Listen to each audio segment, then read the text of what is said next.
ওয়াকফ সংশোধনী আইন নিয়ে প্রতিবাদের জেরে অশান্তি চরমে উঠেছে।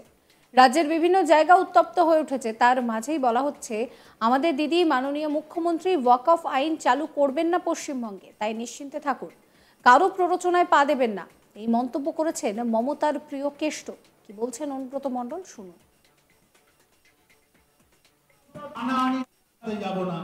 আমরা সবাই মিলে একসঙ্গে থাকবো। আর এই ওয়াকফ বিল মমতা ব্যানার্জির এমপিরা রাজ্যসভা এবং লোকসভাতে যা করেছে মানুষ দেখেছে, তাই আমরা বীরভূম জেলায় না, সেটা তো পরের কথা। দিদি তো বলেছি, যেটা মন্ত্রী বললো যে আমি চালু করব না, এ তো প্রথম দিন থেকে দিদি বলে আসছে। তাহলে কেন আমরা ভাই ভাই আসতে এখানে হিন্দু মুসলমান একসঙ্গে বসে আছি? আমরা রক্তটা কাটলে আলাদা, আমার রক্তটা কাটলে আলাদা, তা তো নয়, একই তো রক্ত। তাহলে কেন আমরা ঝগড়া করব? কেন আমরা ঝামালি করব? আমরা এক হয়ে থাকবো, আমরা সবাই মানুষ হব।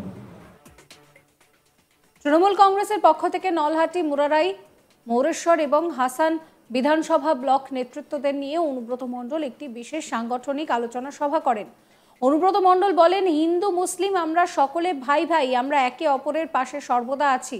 ওয়াকফ আইন প্রত্যাহারের দাবিতে মুর্শিদাবাদের ঘটনাকে বিজেপি, সিপিএম, কংগ্রেসের চক্রান্ত বলেও কটাক্ষ করেন তিনি। আমাদের বীরভূমের নলহাটিতে আগামী 16 তারিখে ওয়াকফ সংশোধনী বিল প্রত্যাহারের জন্য একটি বড় মিছিলের আয়োজন করা হয়েছে। উক্ত মিছিলে তৃণমূল কংগ্রেসের নেতৃত্বদের পাশে থাকার আহ্বান জানিয়েছেন তিনি। আরো বলেন, আমাদের দিদি মাননীয় মুখ্যমন্ত্রী ওয়াকফ আইন চালু করবেন না পশ্চিমবঙ্গে। কি বলছেন অনুব্রত মণ্ডল, শুনুন।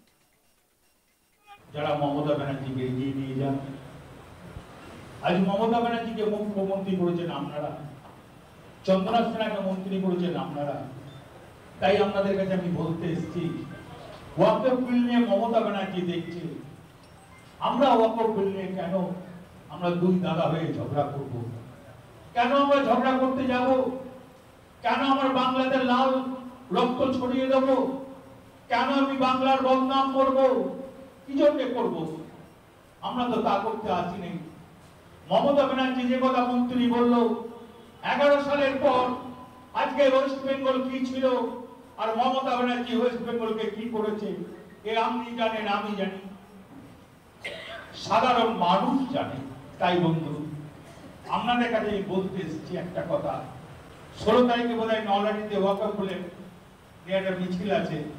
আমি পিন্টুকে বলবো, রাজুকে বলবো, পঞ্চায়েত সমিতির সভাধিপতিকে বলবো এবং আমি তোতা রয়েছে সবাইকে আমি বলবো, সেই মিছিলে সামিল হবেন, সুষ্ঠুভাবে মিছিল করবেন। নলহাটিবাসীকে বলবো সুন্দরভাবে করবেন, কোনো হানাহানি যেন না হয়, অশান্তি যেন না হয়, দাদা ভাইয়ের সম্পর্ক যেন ঠিক থাকে। আমরা যাই বলি আমরা এক, আমার রক্তের সঙ্গে অন্য রক্ত। আজকে এখানে আমাদের গিয়ে বসে রয়েছে কাজলুর রক্তটা কাটুন আর আমার রক্তটা কাটুন।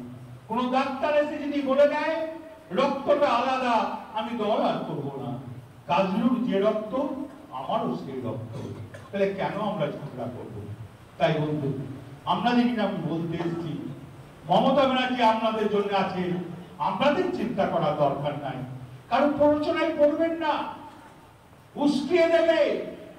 সুন্দর বাংলাটাকে শেষ করতে চাইছে, যে বাংলাকে একবার শেষ করেছিল 34 বছর, আবার উঠে পড়ে লেগেছে বাংলাকে শেষ করার জন্য। তার পিছনে ছুটবেন না, মমতা ব্যানার্জির সঙ্গে থাকুন। আপনাদের মমতা ব্যানার্জিকে আপনারা মুখ্যমন্ত্রী করেছেন, মমতা ব্যানার্জি আপনাদের জন্য দুহাত করে যা বলছেন তাই করছে মমতা ব্যানার্জি। অস্বীকার করতে পারেন না, চাইতে আপনারা পেয়ে যাচ্ছেন মমতা ব্যানার্জির কাছে। মমতা ব্যানার্জি যে বাংলাটাকে ভালোবাসে, সে যে বাংলার মানুষ, সে বীরভূম জেলার মানুষ, তার বীরভূমের প্রতি তার একটা আলাদা দায় আছে, বীরভূমের প্রতি একটা আলাদা টান আছে।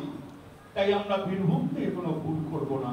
আমরা শপথ নিতে পারি, জোর গলায় হ্যাঁ বলুন তো সবাই, আমরা শপথ নিতে পারি। ধন্যবাদ। ওয়াকফ সংশোধনী আইন নিয়ে প্রতিবাদের জেরে অশান্তি চরমে উঠেছে মুর্শিদাবাদে। পরিস্থিতি নিয়ন্ত্রণে আনতে শেষমেশ কেন্দ্রীয় বাহিনী মোতায়েনের নির্দেশ দিয়েছে হাইকোর্ট।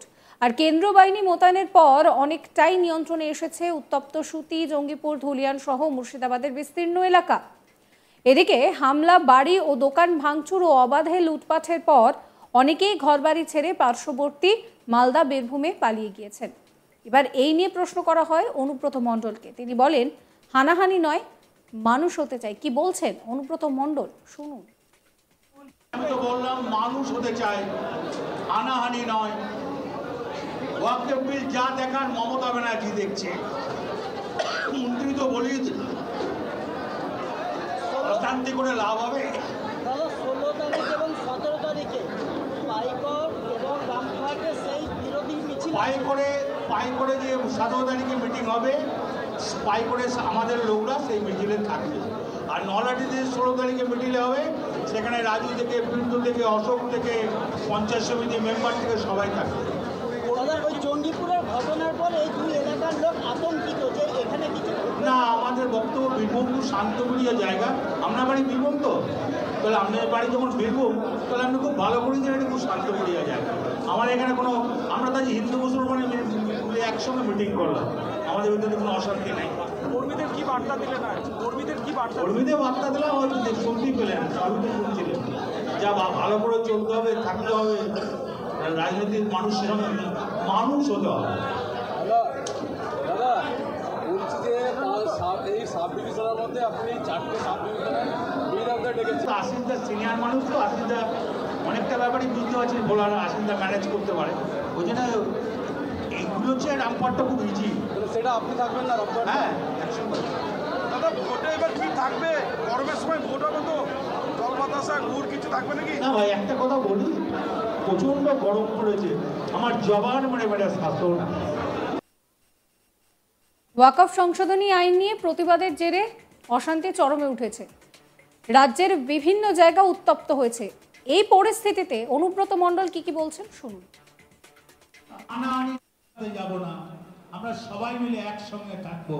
আর এই ওয়াকফ বিল মমতা ব্যানার্জির এমপিরা রাজ্যসভা এবং লোকসভাতে যা করেছে মানুষ দেখেছে। তাই যারা মমতা ব্যানার্জিকে এগিয়ে নিয়ে যান, আজ মমতা ব্যানার্জিকে মুখ্যমন্ত্রী করেছেন আপনারা, চন্দনা সেনাকে মন্ত্রী করেছেন আপনারা। তাই আপনাদের কাছে আমি বলতে এসেছি, ওয়াকফ বিল নিয়ে মমতা ব্যানার্জি দেখছে, আমরা ওয়াকফ বিল নিয়ে কেন আমরা দুই দাদা হয়ে ঝগড়া করব? আমি তো বললাম মানুষ হতে চাই, হানাহানি নয়। ওয়াকফ বিল যা দেখার মমতা ব্যানার্জি দেখছে। মন্ত্রী তো বলি অশান্তি করে লাভ হবে। সমস্ত খবরের আপডেটের জন্য আপনাদের নজর থাকুক আজ তাক বাংলায়। চ্যানেলটিকে সাবস্ক্রাইব করবেন, নোটিফিকেশন পেতে বেল আইকনে ক্লিক করবেন, ফলো করবেন আজ তাক বাংলার হোয়াটসঅ্যাপ চ্যানেলও।